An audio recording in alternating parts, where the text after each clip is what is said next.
here we are, episode 4 of Shadow of the Colossus.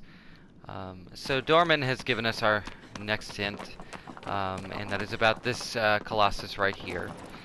This Colossus, for the record, the unofficial name is PHAEDRA. The developers referred to it as Kirin, and it's a rather unique Colossus. Of the Colossi in the game, it's probably one of the weirder ones, not just in terms of its design, but also in terms of the way in which you actually are supposed to take it out. Also, Dorman in his hint mentioned graves, rows of graves. And for whatever reason, because obviously I'm not a very intelligent man, I, for the longest time, did not understand that hint. I understood the majority of it, I just didn't understand the graves, or the references to graves. Because I don't remember there ever being graves in this particular area that I'm heading to. But it turns out that I was looking for gravestones when I should have been looking for a burial mound. Admittedly, it's going to look incredibly obvious, and I'm going to look even dumber than I probably already am. But on the when I first played this game, for the life of me, I just could not understand. I kept looking for grave markers, and I was like, I don't see graves. There's nothing here. What is this? But as you can clearly see here in this little patch of green, those are burial mounds, such that ancient peoples would use to, you know, bury their dead. Which of course kind of ties into the Forbidden Land in general. It's like a micro examination of the Forbidden Land in general.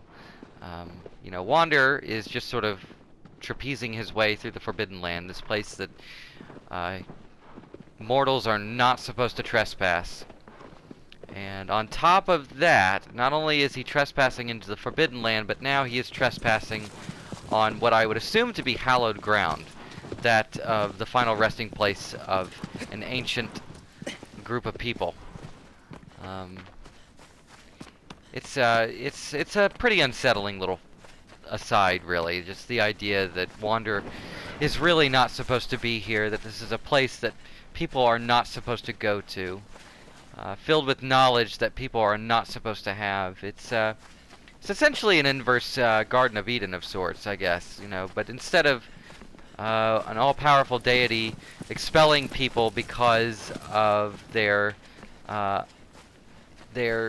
disloyalty and for their eating of the fruit of knowledge, the Forbidden Land works on the exact inverse, where the people seemed okay, I'm assuming, until they realized that there was stuff here that they should not mess around with. And so took the right idea and right approach and figured, well, we'll just seal the place off and keep people away from it. Because obviously, you know, being able to revive the dead, that sounds awesome until you realize that that's probably not a great thing. And Dorman, they're probably not the kind of thing you want to be friendly towards, so take that for what it's worth. Now, of course, here is our Colossus. This is PHAEDRA. It's a horse. So aggro is obviously a horse, and this is obviously a horse. Except for its legs, which are more reminiscent of something you would see on, like, an insect. Yeah, PHAEDRA is a weird-looking Colossus. It is a very strange-looking Colossus, I think.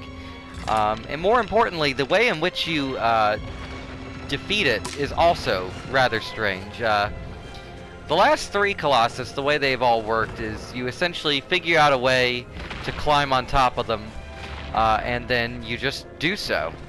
It's not rocket science, it's actually pretty simple. And PHAEDRA is technically no different, but the problem with PHAEDRA is that it is just so darn tall. Its legs are massive.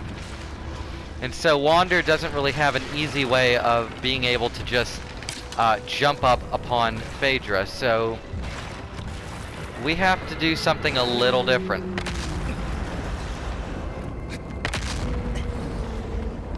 In fact, we have to do something very different. And unfortunately, we have to utilize these graves, these burial mounds, to our advantage, which is just lovely. Very morbid boss fight, honestly, for what it's worth. As you can see, we had to use the burial mounds as a means to trick PHAEDRA so that we could have its attention be elsewhere, so that it could lower its tail and allow me to climb up on its back.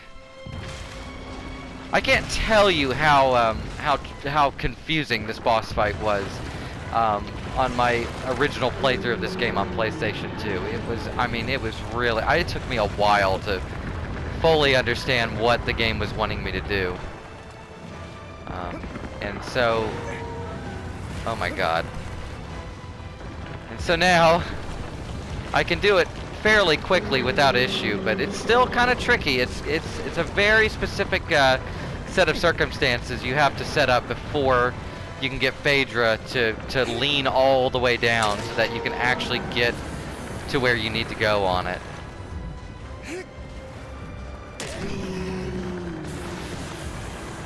Okay.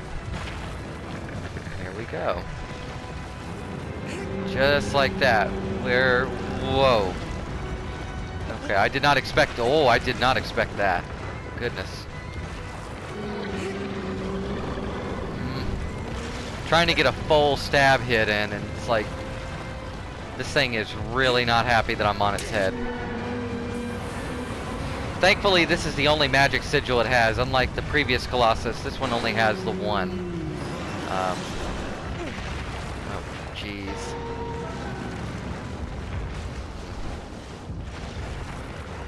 Let's try to get my stamina back and not get flung off.